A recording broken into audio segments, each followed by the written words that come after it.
বাইরের টমেটো, ভেতরে কয়লার পাহাড়। 114 নম্বর জাতীয় সড়কে ফিল্মি কায়দায় পাচারের পর্দাফাঁস। টমেটো বোঝাই ম্যাটাডোরের আড়ালে রমরমিয়ে চলছিল অবৈধ কয়লা পাচার, কিন্তু শেষ রক্ষা হলো না। মর্মান্তিক সড়ক দুর্ঘটনার দরুন মুহূর্তের মধ্যে ফাঁস হয়ে গেল পাচারকারীদের পুরো ছক। চাঞ্চল্যকর ঘটনাটি ঘটেছে বর্ধমান সিউড়ির 114 নম্বর জাতীয় সড়কের ওপর গুসকরা ফাঁড়ির সংলগ্ন এলাকায়।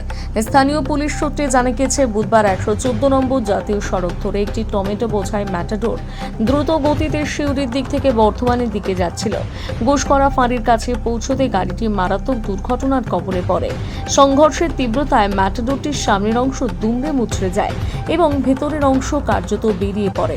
দুর্ঘটনার বিকট শব্দ শুনে স্থানীয় বাসিন্দারা দ্রুত উদ্ধার কাজে এগিয়ে আসেন, কিন্তু উদ্ধার কাজ চালাতে গিয়ে তাদের চোখে চড়ক গাছ।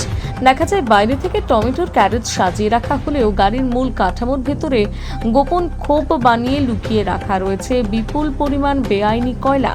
দুর্ঘটনার ধাক্কায় গাড়ির সামনের অংশ ক্ষতিগ্রস্ত হওয়ায় সেই গোপন কয়লার ভাণ্ডার জনসম্মুখে চলে আসে।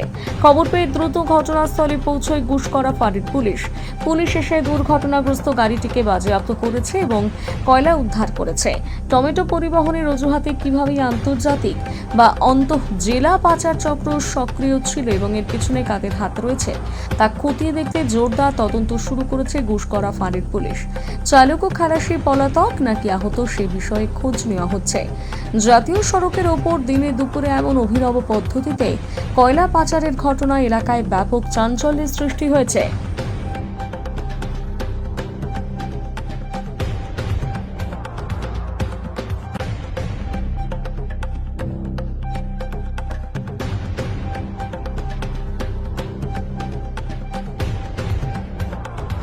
এখানে আমি সকালবেলায় মেয়েকে নিয়ে আমি স্কুলে দিতে যাচ্ছিলাম, তখন দেখি যে একটা সবে মাত্র গাড়ি উল্টে গেছে এবং ড্রাইভার তার গাড়ির ফাঁক দিয়ে বেরিয়ে উঠে আসার চেষ্টা করছে।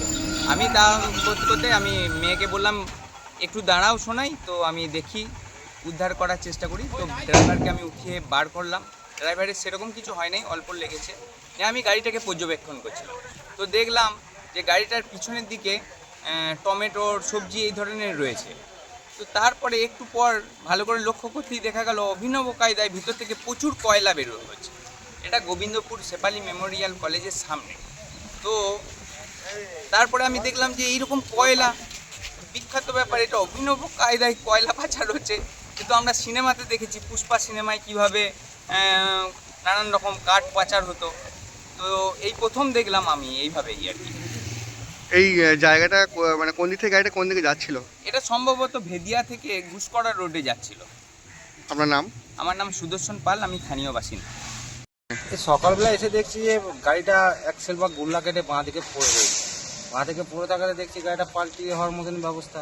এবারে সেখানে দেখছি আবার কয়লা রয়েছে, উপরে মাল চাপানো রয়েছে টমেটো, তলায় দেখছি অভিনব কায়দায় কয়লা পাচার হওয়ার মতো ব্যাপার।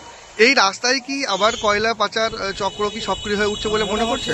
যে এরকম ভাবে এরকম গাড়ি যাচ্ছে কয়লা, আগে তো দেখি না গাড়িতে কয়লা যাওয়া, এখন দেখছি মানে পাচার হচ্ছে। তার মানে আমরা জিনিসটা দেখলাম এটা আজকে হয়েছে বলে, নাহলে তো আমরা কোনোদিন দেখিনি। অভিনব কায়দায় নিশ্চয়ই যায় এভাবে কয়লা, নাহলে কীভাবে পাচার। কোথা থেকে এই কয়লাগুলোকে আনা হচ্ছে বলে মনে হচ্ছে? আমার যতদূর সম্ভব এটা আপনার আসানসোল ওই সাইড থেকে, আসানসোলেরই নাম্বার গাড়িটা, একমাত্র ওই সাইডে যেখানে কয়লা পাওয়া যায় আমাদের কলিয়ারি সাইড, ওখান থেকে আসছে কয়লা। তো এই দিকে বোলপুর হয়ে কি ঘুরে আসছে পুলিশের চোখে ফাঁকি দেওয়ার জন্য মনে হচ্ছে? পুলিশের চোখে ফাঁকি দেওয়ার জন্য এই গুসকরা এইদিকে যাচ্ছে, গুসকরা হয়ে বর্ধমান হয়তো কোথাও পাচার হবে। এমনকি নতুন কায়দা দেখা গেল যেটা আপনার উপরে টমেটো সবজি আর তলায় কয়লা, এটা মানে দেখা যায় না সম্ভবত। তো এটা বিশাল মানে বিশাল একটা ব্যাপার। কি নাম আপনার? আমার নাম মলয় মণ্ডল। আপনি কি স্থানীয় বাসিন্দা? আমি এখানকার স্থানীয় বাসিন্দা।